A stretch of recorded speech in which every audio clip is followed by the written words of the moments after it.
Εκ μέρους του Συλλόγου Γονέων και Οικειδομόνων του Πρώτου ΕΠΑΛ Αγίας Παρασκευής, θα θέλαμε να σας καλωσορίσουμε και να σας ευχαριστήσουμε για τη σημερινή σας παρουσία, είτε είναι διαζώσεις είτε είναι διαδικτυακή.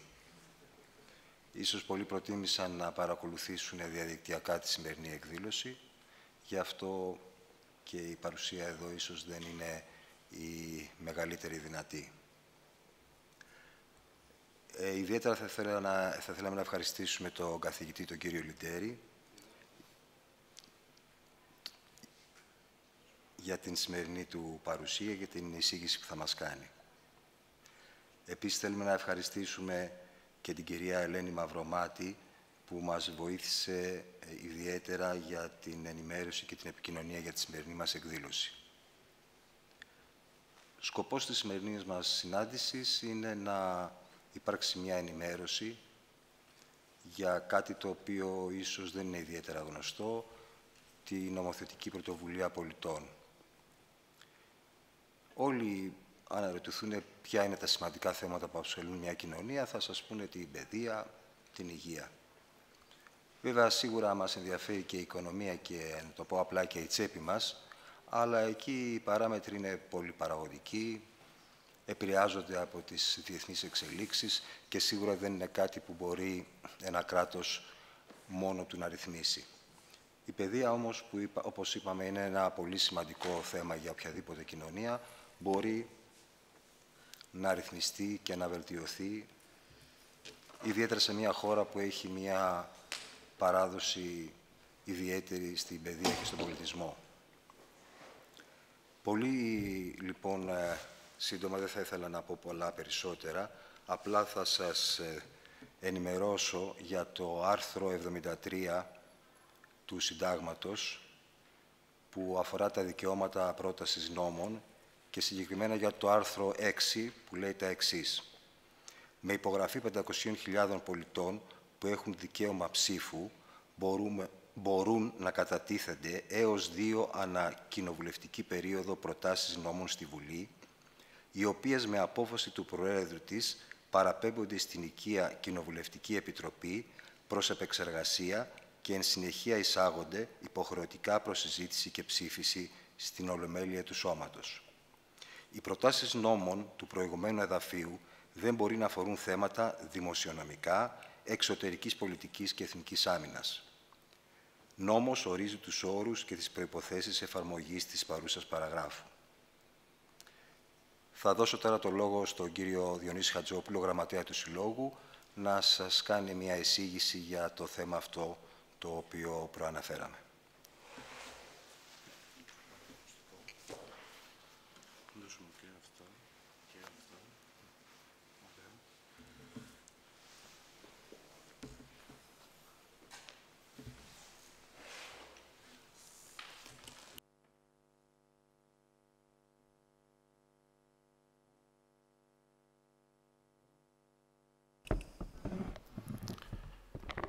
Καλησπέρα σας και από μένα.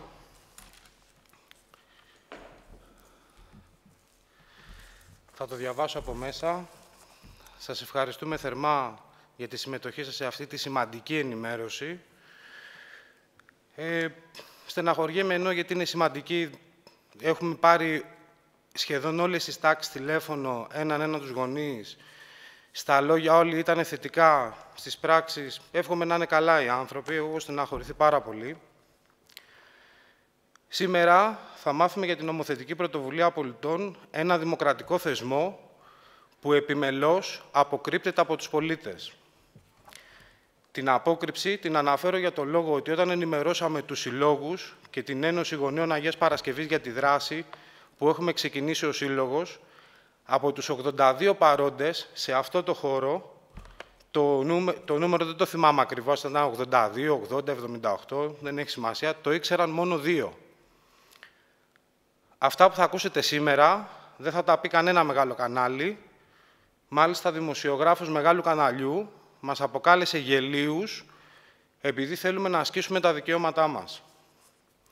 Λίγα λόγια για το πώς καταλήξαμε στην νομοθετική πρωτοβουλία πολιτών. Το ενδιαφέρον του Συλλόγου για θεσμικά ζητήματα ξεκίνησε λίγο μετά από το έγκλημα στα Τέμπη. κατεβαίνουμε ως γονείς στις πορείες, συζητώντας με άλλους πολίτες για τα γεγονότα, ζητώντας εξηγήσεις για τα τέμπη και αντιλαμβανόμαστε ότι τα ΜΑΤ μας συμπεριφέρονται ως δυνάμεις καταστολής των δικαιωμάτων μας. Τρώγαμε χημικά χωρίς λόγο. Λίγες μέρες μετά, ο κύριος Κώστας Τζαβάρας βγαίνει δημόσια και ομολογεί ότι η δικαιοσύνη στην Ελλάδα δεν είναι ανεξάρτητη. Εδώ θέλω να σας βάλω ένα βίντεο να δείτε την ομιλία του. Γιώργο, μπορείς να βάλεις το...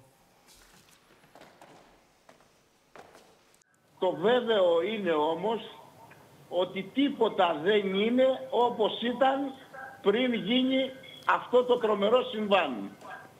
Όλα τα πράγματα, τα πολιτικά, τα κοινωνικά, θα εξελιχθούν κάτω από την επιρροή αυτού του αβάσταχτου γεγονότος.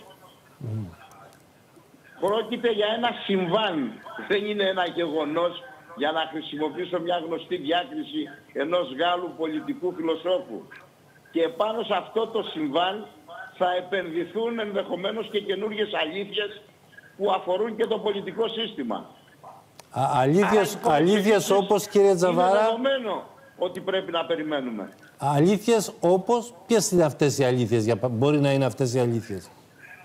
Για παράδειγμα, μπορεί να είναι μια αλήθεια ότι δεν γίνεται με επικοινωνία πολιτική. Στις πολιτικές εξελίξεις καινούρια νοήματα και σημασίες που είτε πριν από το συμβάν αυτό τις γνωρίζαμε αλλά δεν τις δίναμε πολύ μεγάλη σημασία, όπως είναι η ασφάλεια παραδείγματος χάρη, όπως είναι η ανεξαρτησία της δικαιοσύνης και αυτή η ίδια η δικαιοσύνη, και θα πορευτούμε βέβαια με έναν τέτοιο εμπλουτισμό της επικαιρότητας όσον αφορά... Λέτε, συγγνώμη, τώρα βάζετε ένα σοβαρό θέμα. Λέτε ότι θα πρέπει να δεχτούμε ότι υπάρχει πρόβλημα με την ανεξαρτησία της δικαιοσύνης.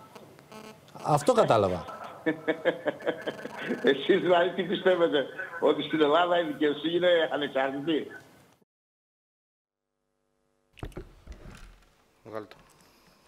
Αυτή ήταν η δήλωση,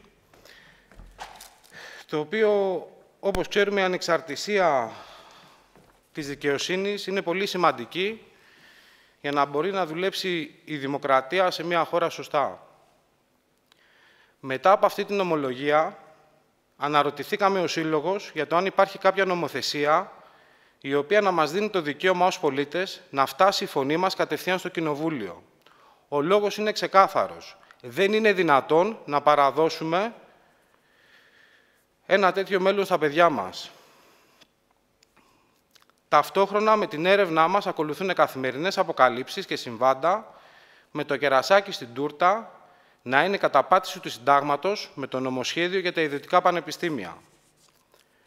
Μετά από 2 εβδομάδες έρευνας και διαβάζοντας ένα άρθρο στο Huffington Post για την νομοθετική πρωτοβουλία πολιτών, όπου ο αρθογράφος είναι ο κύριος Χρήστος Λιντέρης, εδώ θα διευκρινίσω ότι είναι ιδρυτικό μέλος της πρωτοβουλίας για ριζική συνταγματική αλλαγή, και αυτό θέλω να το τονίσω, γιατί ψάξαμε και βρήκαμε ανθρώπους που γνωρίζουν και ασχολούνται με τους δημοκρατικούς θεσμούς της χώρας και ξέρουν ακριβώς πού πονάει το σύστημά μας. Στις 22 Τρίτου, μέσω των social, επικοινωνήσαμε και στις 5 Τετάρτου διαζώσεις συνάντηση μας ενημέρωσε διεξοδικά για την νομοθετική πρωτοβουλία πολιτών και από τότε παρακολουθούμε στενά την εξέλιξη αυτού του δημοκρατικού θεσμού. Προσωπικό μου συμπέρασμα είναι ότι κάποιοι δεν θέλουν οι πολίτες να έχουν δική τους πολιτική βούληση και κριτική σκέψη. Σπέρνουν διχόνοια για να μην μπορούμε να βρούμε ένα κοινό στόχο και καλλιεργούν επίμονα την ψευδαίσθηση ότι έτσι είναι τα πράγματα και δεν αλλάζουν. Η πολιτική πρέπει να συμβαδίζει άρρηκτα με την πραγματικότητα και όχι απλά κάποιοι πολιτικοί να φαντάζονται και εμείς να γινόμαστε φαντάσματα. Γιατί το λέω αυτό? Γιατί στα τέμπη, όταν είχαν πάει επιστολές από τους μηχανοδηγούς ότι προσέχτε γιατί θα γίνει μεγάλο κακό, οι πολιτικοί μας φαντάστηκαν, έλα μωρέ, και εμείς αυτή τη στιγμή έχουμε 57 ανθρώπους φαντάσματα και 57 οικογένειες μεταξύ μας φαντάσματα. Μετά από ένα λάθος που κάναμε ως σύλλογος και έχει καθυστερήσει η ενημέρωση, είναι ότι πιστεύαμε πως η ενημέρωση θα έπρεπε να γίνει μαζικά στους γονείς, με κεντρικό συντονισμό να τον έχει η Ομοσπονδία. Μετά από συζητήσεις με γονείς, εκπαιδευτικούς, ενώσεις, το συμπέρασμα που βγάλαμε είναι ότι για να μπορέσει να γίνει κάτι τόσο μεγάλο, θα πρέπει να ξεκινήσει από τη βάση, δηλαδή από τους γονείς. Η διάδοση και η επιτυχία της σημερινής ενημέρωσης και δράσης εξαρτάται καθαρά από εμάς τους ίδιους.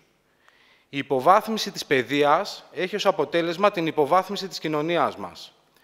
Εμείς ως Σύλλογος πιστεύουμε ότι η δράση των γονείων, η οποία θα γίνεται πια συνειδητά, με κοινό στόχο να παραδώσουμε ένα καλύτερο μέλλον στα παιδιά μας, μπορεί να ανακόψει τον κατήφορο που έχει πάρει η παιδεία μας, με το τελικό αντίκτυπο να το επομίζεται πάντα η κοινωνία μας. Βασικοί άξονες που έχουμε εντοπίσει και θα πρέπει να κινηθούμε. Πρώτον, ενεργοποίηση του άρθρου 73, παράγραφος 6 του Συντάγματος. Δεύτερο, αλλαγή του άρθρου 73, παράγραφος 6 του Συντάγματος στην επόμενη τροποποιητική Βουλή. Για όλα αυτά θα μας ενημερώσει ο διδάκτορας Χρήστος Λιντέρης. Δημιουργία νόμων. Πρώτον, σωστή πολιτική παιδεία στα σχολεία. Έχουμε δει τις αρνητικές επιπτώσεις στην κοινωνία όταν δεν υπάρχει στοιχειώδη πολιτική συνείδηση στους πολίτες. Δεύτερο, ηθική διδασκαλία, μαθήματα ενσυναίσθησης. Αυτή τη στιγμή αντιμετωπίζουμε έξαρση της παραβατικότητας σε εφήβους. Οι νομοθέτες, για να φρενάρουν το κακό, αλλάζουν τον ποινικό κώδικα, ο οποίος πια επιτρέπει να δικάζονται τα δεκάχρονα παιδιά. Το καταλαβαίνετε, τα δεκάχρονα παιδιά θα πηγαίνουν σε δικαστήριο ανηλίκων. Αν δεν τους βγει αυτό το εγχείρημα, δεν το βλέπω αδύνατο να αυστηροποιήσουν τους νόμους και να τα φυλακίζουν.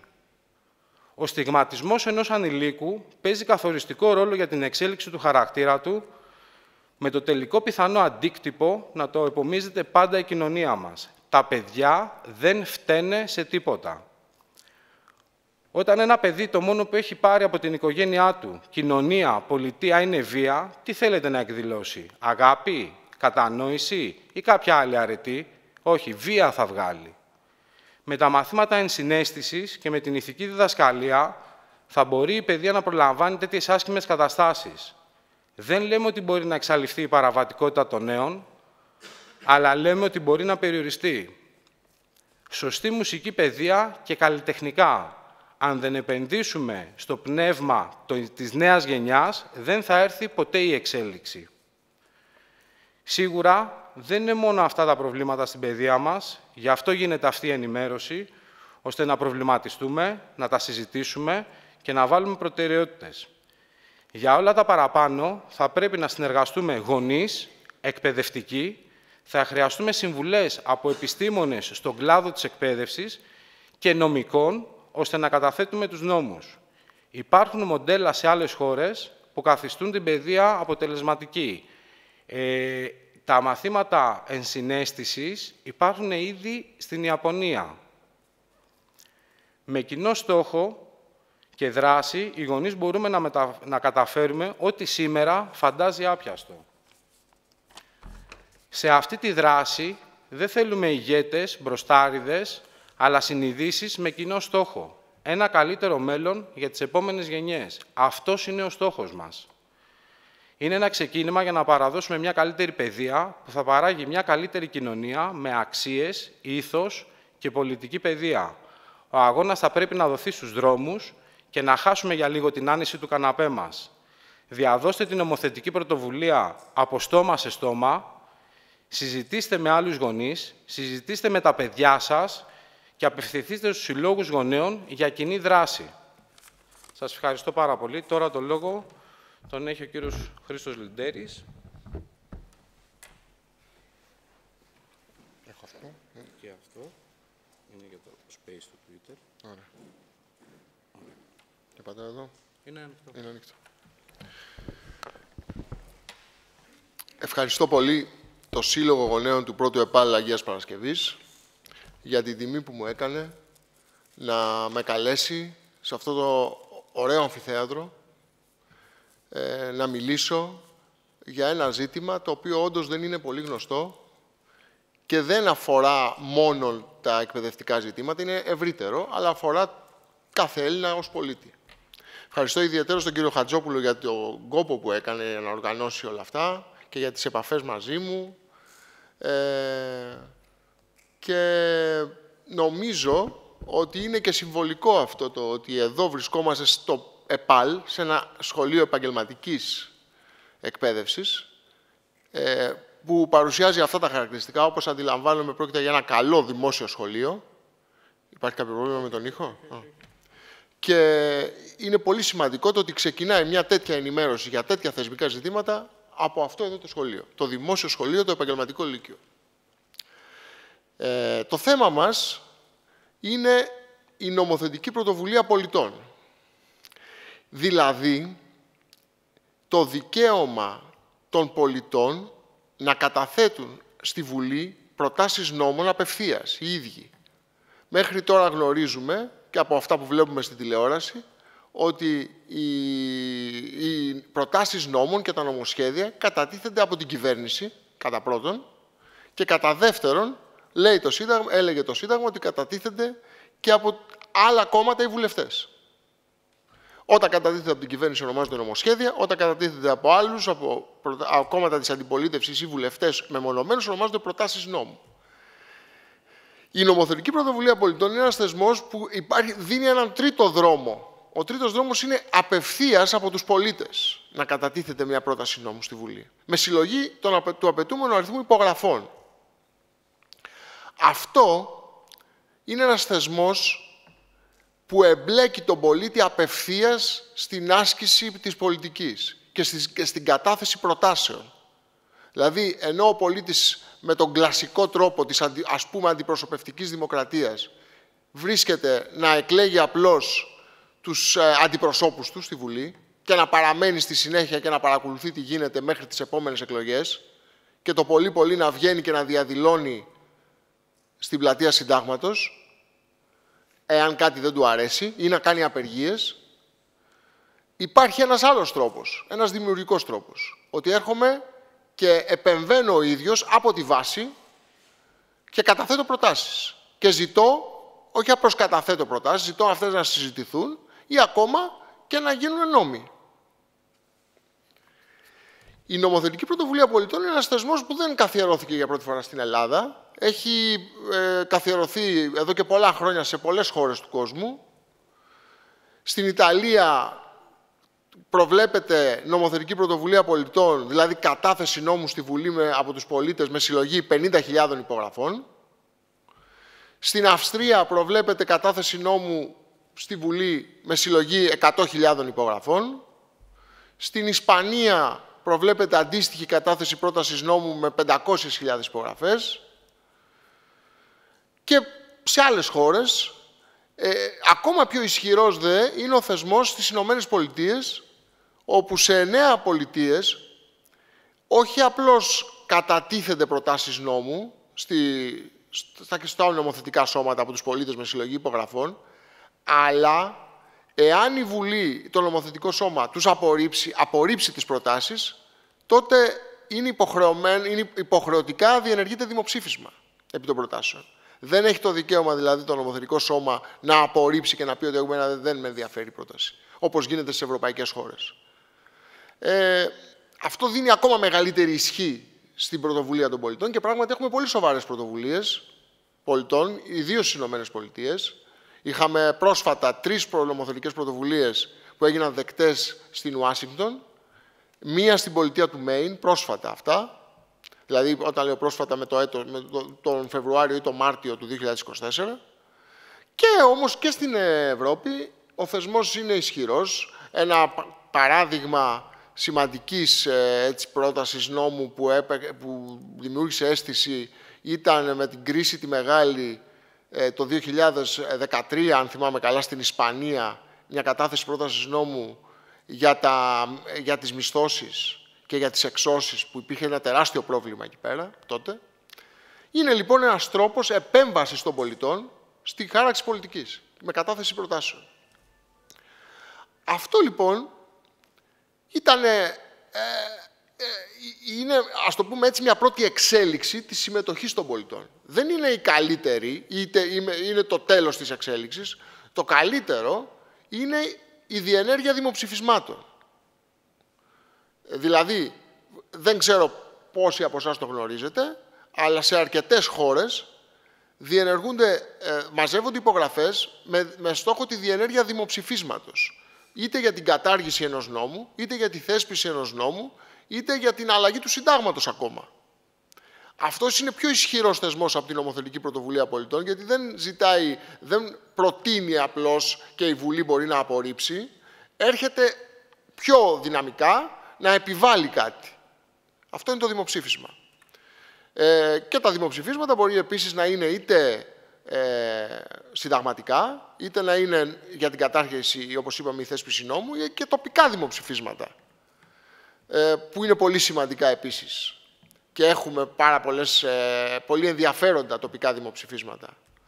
Θυμάμαι, για παράδειγμα, ένα σημαντικό τοπικό δημοψήφισμα σχετικά πρόσφατα έγινε στο Σικάγο, με τίτλο Bring Chicago Home, έτσι λεγόταν το δημοψήφισμα, που ζητούσαν να θεσπιστεί ένας φόρος στις μεταβιβάσεις ακινήτων άνω του $1 εκατομμυρίου, να αυξηθεί ο φόρος της μεταβίβασης και με αυτό, με τα χρήματα που θα προκύψουν, να στεγαστούν οι περίπου 68.000 άστεγοι του Σικάγο. Είναι ένα πρόγραμμα στέγασης με τον αυξημένο φόρο σε μεγάλες μεταβιβάσεις. Πολλές άλλες τέτοιες περιπτώσεις υπάρχουν. Αναφέρω απλώς κάποια παραδείγματα για να καταλάβουμε. Οπωσδήποτε υπάρχουν και τα δημοψηφίσματα σε επίπεδο κρατικό. Θα έχουμε δημοψήφισμα στη Σλοβενία μέσα στο 2024 για να γίνει ή να μην γίνει πυρηνικό εργοστάσιο, δεύτερο πυρηνικό εργοστάσιο στα σύνορα με την Αυστρία και την Κροατία. Πρόσφατα είχαμε επίσης ένα άλλο τοπικό δημοψήφισμα που δεν ξέρω πόσοι το γνωρίζουν, σε μια μικρή γερμανική πόλη έξω από το Βερολίνο, όπου επρόκειτο να γίνει το λεγόμενο μέγα εργοστάσιο της Τέσλα, να επεκταθεί το εργοστάσιο της Τέσλα με τα ηλεκτρικά αυτοκίνητα, και εκεί υπήρξε δημοψήφισμα που σταμάτησε αυτή την επέκταση, διότι θα υπήρχε τεράστια βλάβη στο νερό για τις μπαταρίες που δημιουργούνται, που ήθελε να κατασκευάσει, αλλά και στο φυσικό περιβάλλον γενικότερα. Υπάρχουν πάρα πολλά λοιπόν παραδείγματα και στην Ευρώπη και στην Αμερική και στις Ηνωμένες Πολιτείες και στη Λατινική Αμερική σε μερικές περιπτώσεις τέτοιων άμεσης συμμετοχής των πολιτών, που αυτή η άμεση συμμετοχή έχει ευεργετικά αποτελέσματα για το κοινωνικό σύνολο. Γιατί η αλήθεια είναι, με 200 χρόνια, ας το πούμε έτσι, αντιπροσωπευτικών συστημάτων, αυτό που παρατηρούμε και νομίζω ότι και εσείς το έχετε καταλάβει, είναι τι? Ότι μόνον η ψήφος για να εκλέξουμε κάποιον δεν αρκεί για να μπορούμε να ελέγξουμε, να μπορούν οι πολίτες να ελέγξουν τελικά και το τι θα κάνει αυτός που γίνεται αντιπρόσωπος. Δηλαδή, ο αντιπρόσωπος είναι ανεξέλεγκτος με αυτόν τον τρόπο. Καταργεί την εντολή αντιπροσώπευσης και λειτουργεί αυτόνομα και σε βάρος της κοινωνίας πολλές φορές. Δεν αρκεί η ψήφος. Άρα, γι' αυτό έχουν εμφανιστεί αυτοί οι θεσμοί, όπου η κοινωνία, όταν βλέπει ότι κάτι που γίνεται από τους αντιπροσώπους δεν οδηγεί σε όφελος προς την ίδια, να μπορεί να επεμβαίνει. Να καταργεί ένα νόμο ο οποίος είναι σε βάρος των συμφερόντων της, να θεσπίζει ένα νόμο όταν οι άλλοι δεν θέλουν να το θεσπίσουν, να αλλάζει μια πολιτική.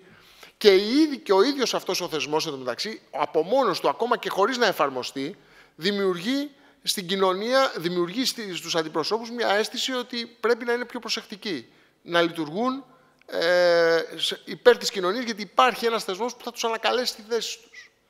Ένα τέτοιο παράδειγμα το βλέπουμε και τώρα σε εμάς εδώ,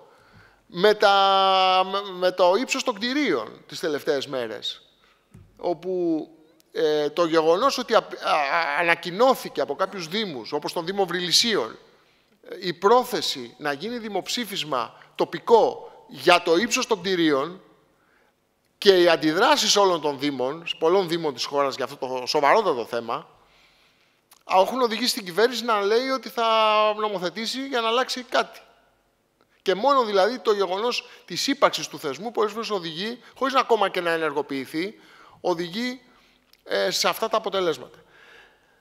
Λέω λοιπόν ότι η νομοθετική πρωτοβουλία πολιτών είναι μεταξύ αυτών των θεσμών άμεσης συμμετοχής των πολιτών. Δεν υπήρχε μέχρι πρόσφατα. Ήταν ένα αίτημα κινήσεων πολιτών, ιδίως μετά την κρίση, τη μεγάλη κρίση του 10 και τη χρεοκοπία της χώρας, ήταν ένα αίτημα μέσα στα αιτήματα αλλαγής του πολιτικού συστήματος. Ήταν και αυτό. Τελικώς θεσπίστηκε με την αναθεώρηση την τελευταία του συντάγματος το 2019, υπό πολύ αυστηρές όμως προϋποθέσεις. Ποιες είναι οι προϋποθέσεις αυτές? Πρώτον, η πρόταση νόμου που θα κατατεθεί στη Βουλή να υπογράφεται από 500.000, να συνοδεύει από 500.000 υπογραφές πολιτών, αριθμός ιδιαίτερα μεγάλος, αν σκεφτούμε ότι στην Ιταλία, για παράδειγμα, με εξαπλάσιο πληθυσμό από εμάς, είναι 50.000 υπογραφές, έτσι. Ένα είναι αυτό, μία προϋπόθεση είναι αυτή, ότι δεύτερον δεν πρέπει να κατατεθούν περισσότερες από 2 προτάσεις νόμου ανακοινοβουλευτική περίοδο. Τρίτο, προϋπόθεση να μην αφορά θέματα εξωτερικής άμυνας, εθνικής άμυνας, εξωτερικής πολιτικής και δημοσιονομικά. Αυτοί ήταν οι 3 προϋποθέσεις που τέθηκαν. Τέθηκε όμως και άλλη μία, μπήκε στο τέλος και ένα άλλο πράγμα, το οποίο δυστυχώς υπάρχει στο ελληνικό σύνταγμα και σε κάποιες περιπτώσεις. Είπαν στο τέλος, έγραψαν, ότι ο νόμος, θα υπάρξει ένας νόμος που θα προβλέψει τη διαδικασία και το πώς θα γίνεται όλο αυτό, τις λεπτομέρειες αυτού του πράγματος. Πώς θα μαζεύονται οι υπογραφές, ας πούμε, ποιος θα τις κρατάει, με ποιο τρόπο θα είναι έγκυρες, ποιος θα τις ελέγχει και όλο αυτό.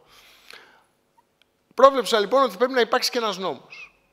Αυτό ήταν το χειρότερο απ' όλα, διότι έθεσε τον θεσμό αυτόν υπό την ομηρία της Βουλής. Δηλαδή, αν δεν ψηφιστεί ο νόμος, δεν εφαρμόζεται ο θεσμός. Και πράγματι, 5 χρόνια τώρα μετά την αναθεώρηση του συντάγματος, ο νόμος αυτός δεν έχει ψηφιστεί, με αποτέλεσμα να μην μπορεί να εφαρμοστεί ο θεσμός της νομοθετικής πρωτοβουλίας. Δηλαδή, κοροϊδεύουμε κατά κάποιο τρόπο, περιφρονούμε το Σύνταγμα και περιφρονούμε και τους πολίτες με έναν έμεσο τρόπο. Το 2022 τον Νοέμβριο, όταν είχα συμπληρωθεί 3 χρόνια από την αλλαγή του συντάγματος, κινήσεις πολιτών, όπως και η πρωτοβουλία για ριζική συνταγματική αλλαγή, 46 κινήσεις πολιτών, απευθύναμε ανοιχτή επιστολή προς την κυβέρνηση και την καλέσαμε να προχωρήσει τις διαδικασίες ώστε να θεσπιστεί επιτέλους αυτός ο εκτελεστικός νόμος για να εφαρμοστεί ο θεσμός της νομοθετικής πρωτοβουλίας. Αυτό προκάλεσε κάποιες αντιδράσεις, προκάλεσε δηλαδή και άλλα κόμματα να συνέλθουν και να ζητήσουν στη Βουλή να υποβάλουν ερωτήσεις τι θα γίνει με αυτό το θέμα. Αλλά και πάλι δεν είχαμε εξέλιξη. Πρόσφατα, με αφορμή το ψήφισμα των Ντεμπών, που 1.000.000 περίπου 400.000 πολίτες ψήφισαν, έβαλαν την υπογραφή τους ζητώντας μεγάλες αλλαγές και στο Σύνταγμα, ανεξαρτησία της δικαιοσύνης, να φύγουν, να μπορούν να τιμωρούνται όσοι κυβερνούν χωρίς ασυλίες κτλ. Ξαναμπήκε και το θέμα της νομοθετικής πρωτοβουλίας. Δηλαδή, το μεγάλο γεγονός ότι 1.400.000 πολίτες υπογραφές πολιτών συγκεντρώθηκαν, έδειξε ότι μπορεί να εφαρμοστεί η νομοθετική πρωτοβουλία σε ορισμένες πολύ σοβαρές περιπτώσεις. Αυτό οδήγησε σε αναζωπήρωση του αιτήματος. Ήδη και άλλα κόμματα, 2 κόμματα έχουν καταθέσει πρόταση νόμου στη Βουλή για το θέμα, πρόταση νόμου για να θεσπιστεί αυτός ο εκτελεστικός νόμος, και άλλα κόμματα έκαναν και επερωτήσεις, επίκαιρες ερωτήσεις. Η κυβέρνηση μέχρι στιγμής παραμένει στο να μην κάνει τίποτα. Υπάρχουν πολλοί άνθρωποι που έχουν αναδείξει το θέμα. Σήμερα διάβασα άλλο ένα άρθρο του κυρίου Ρακιτζή, ο οποίος ήταν ένα πρόσωπο που έχει παίξει ρόλο και ως συνήγορος του πολίτη, ως επιθεωρητής δημόσιας διοίκησης. Και αυτός αναφέρει το ζήτημα. Επομένως, βρισκόμαστε σε ένα σημείο που επιχειρείται από πολλές πλευρές να αναγκαστεί η εκτελεστική εξουσία και η Βουλή να θεσπίσουν αυτόν τον νόμο. Η νομοθετική πρωτοβουλία, εάν θεσπιστεί, μπορεί να έχει όλους αυτούς τους περιορισμούς που αναφέραμε, αλλά ειδικά στα ζητήματα της παιδείας, της υγείας, της δικαιοσύνης, του περιβάλλοντος, θα μπορούσε όντως να φέρει καινούργιες ιδέες, να εμπλέξει την κοινωνία σε ένα πιο δημιουργικό ρόλο και αντί να είναι μια κοινωνία μόνο που θα παρατηρεί ή θα διαμαρτύρεται ή θα είναι αποστασιοποιημένη, να είναι μια κοινωνία που θα παράγει. Θα παράγει προτάσεις, θα παράγει έργο, θα παράγει διάλογο, γιατί αυτά τα πράγματα χρειάζονται διάλογο. Άρα λοιπόν θα προσφέρει αυτό και στη χώρα μας και στην πρόοδο της κοινωνίας και στην πρόοδο των πολιτών της. Ειδικά στα θέματα της παιδείας που απαιτούνται συγκλήσεις κατά τη γνώμη μου και είναι ένα μεγάλο πρόβλημα αυτής της χώρας ότι η παιδεία χαράσεται με επικοινωνιακούς όρους πολλές φορές και εντελώς πρόσκαιρα και για να εξυπηρετήσει κάποια συμφέροντα και δεν αποβλέπει σε βαθύτερη χάραξη πολιτικής και σε μακροχρόνια χάραξη πολιτικής και σε μακροχρόνιους στόχους, ένας τέτοιος θεσμός, εάν εφαρμοζόταν σωστά, θα μπορούσε πράγματι, κατά τη γνώμη μου, να προσφέρει. Να δημιουργήσει δηλαδή μέσω των ενώσεων εκπαιδευτικών, μέσω των ενώσεων των γονέων.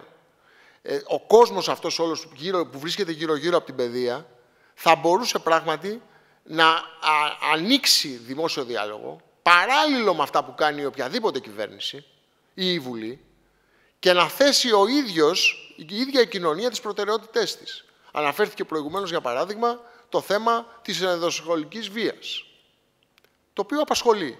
Και είδαμε τον Πρωθυπουργό να ανεβαίνει στη Θεσσαλονίκη και να έχει δίπλα λίγες μέρες αφού του έγιναν κάποια επεισόδια πάλι με μαθητές, να ανεβαίνει στη Θεσσαλονίκη, να έχει δίπλα του και τον Υπουργό Παιδείας και σε 3 μέρες μέσα μετά τα επεισόδια να αναφέρουν νέες προτάσεις. Και στη συνέχεια να λένε ποιες είναι αυτές οι προτάσεις, ότι όποιος έρχεται στο σχολείο, αν κάποιος κάνει κάτι θα παίρνει αποβολή, ξέρω εγώ, ότι θα αλλάξουμε τον ποινικό κώδικα, αλλάξαμε τον ποινικό κώδικα και το πήγαμε στα 10 έτη να βρίσκεται κάποιος κατηγορούμενος στο δικαστήριο των ανηλίκων, οι γονείς να υπογράφουν χαρτί ότι δεν θα γίνουν ζημιές στα σχολεία. Ένα κατασταλτικό τρόπο δηλαδή, ο οποίος απευθύνθηκε, ίσως ανέβηκε στη Θεσσαλονίκη για επικοινωνιακούς λόγους, θεωρώντας ότι μπορεί εκεί το ακροατήριο που τώρα τελευταία μπορεί να φεύγει από αυτό το κόμμα και να πηγαίνει κάπου αλλού, να πρέπει να γυρίσει πίσω. Οι σκέψεις τέτοιες περίπου είναι όλων. Πάντως ανέβηκε απάνω και μέσα σε 3 μέρες προσέφερε νέες λύσεις. Κατά τη γνώμη μου αυτό δεν είναι σωστό. Δεν μπορείς δηλαδή σε ένα φαινόμενο το οποίο βλέπεις ότι σε απασχολεί τόσο καιρό και έχεις αποτύχει να το αντιμετωπίσεις, μετά την κορύφωσή του, σε 3 μέρες εσύ να προσφέρεις μια καινούρια λύση. Εδώ χρειάζεται διάλογος. Χρειάζεται διάλογος με την κοινωνία, με τους γονείς, οι οποίοι ζουν αυτά τα πράγματα, με τους μαθητές, με τους εκπαιδευτικούς και από αυτόν τον διάλογο να προκύψουν σοβαρές λύσεις για τα ζητήματα που απασχολούν την παιδεία. Αν λοιπόν αυτό δεν μπορεί να το κάνει η εκτελεστική εξουσία, θα μπορούσε ίσως να το κάνει η ίδια η κοινωνία. Να οργανώσει τέτοιο διάλογο και από αυτό το διάλογο να προκύψουν προτάσεις που θα μπορούσαν να φτιάξουν μια νομοθετική πρωτοβουλία πολιτών. Και να προσφέρει τελικά. Εδώ μιλάμε βεβαίως στην πραγματικότητα για έναν άλλο τρόπο σκέψης και δράσης μιας κοινωνίας. Αλλά πρέπει να αναρωτηθούμε όλοι μας εάν αυτή η κοινωνία την οποία έχουμε φτιάξει και έτσι όπως λειτουργούμε θα μας οδηγήσει σε καλά αποτελέσματα. Μήπως δηλαδή πραγματικά κάθε ένας από εμάς και οι οργανώσεις, οι θεσμοί στους οποίους συμμετέχουμε, πρέπει να αλλάξουν. Πρέπει να αλλάξει ο κάθε ένας μας μέσα του, στον τρόπο με τον οποίο αντιλαμβάνεται τη λέξη συμμετοχή, τη λέξη πολίτης, τον εαυτό του μέσα σε αυτή την κοινωνία Και αν αντιληφθεί ότι πράγματι χρειάζονται αλλαγές και ότι δεν γίνεται αυτό το πράγμα να εξακολουθήσει έτσι όπως πηγαίνει σήμερα, μία από τις αλλαγές αυτές, μια μικρή αλλαγή, είναι αυτό, ο διάλογος και η συμμετοχή σε τέτοιους θεσμούς που καθιστούν το πρόσωπο, το φέρουν πιο κοντά στην έννοια του πολίτη. Άρα λοιπόν εγώ ευχαριστώ πάρα πολύ που ήρθατε σήμερα εδώ, ευχαριστώ το Σύλλογο Γονέων και νομίζω ότι το γεγονός ότι μπορεί να διαδοθεί αυτός ο θεσμός και μπορεί να ασχοληθούμε περισσότερο με τους θεσμούς άμεσης συμμετοχής των πολιτών είναι ένα κέρδος για την κοινωνία μας. Και πάλι σας ευχαριστώ πολύ. Εμείς ευχαριστούμε. Θα ήθελα τώρα να κλείσουμε με ένα βίντεο, το οποίο το βρήκα στο Twitter από το λογαριασμό Καθήκη. Μιλάει ο κύριος Εμμανουήλ Παπαδάκης, ο οποίος είναι διδάκτορ καθηγητής στο Πανεπιστήμιο του Χιούστον στο Τέξας και αντιπρόεδρος του Ελληνικού Κέντρου Πολιτισμού στο... Συγγνώμη λίγο, το ξέχασα αυτό. Και αντιπρόεδρος του Ελληνικού Κέντρου Πολιτισμού των Νοτιοδυτικών ΗΠΑ. Εδώ τώρα αυτό, δηλαδή όταν είδα αυτό το βίντεο, λέω κοίτα να δεις πώς μας βλέπουν οι άνθρωποι, Έλληνες, απ' έξω όμως.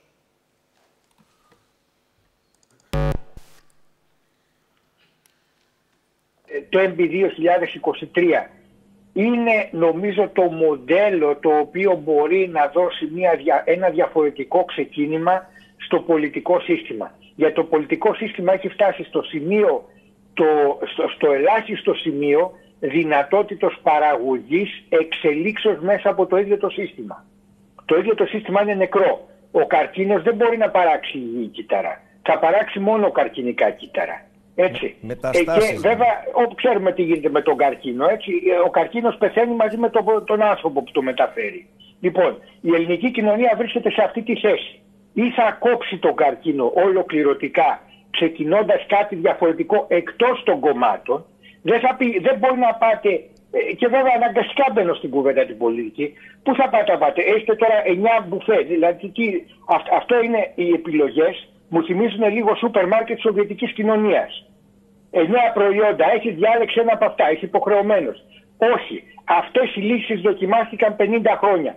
Που οδήγησαν στην Κυριακή, που δεν είναι ταξί το περιπολικό, στην ράση η οποία λέει, έβλεπα μάλιστα εκεί πέρα, λέει, περπατάνε λέει και οι μετανάστες στο δρόμο, γιατί βέβαια οι γραμμές αποτελούν ένα εργαλείο πλοήγησης. Λοιπόν, οι οδηγοί, αν προσέξουν, έτσι, υπάρχει βεβαίως η ευθύνη των πολιτών, αλλά η κύρια ευθύνη των πολιτών πρέπει να είναι η αυτοοργάνωση για την αλλαγή του πολιτικού συστήματος από τους ίδιους τους πολίτες.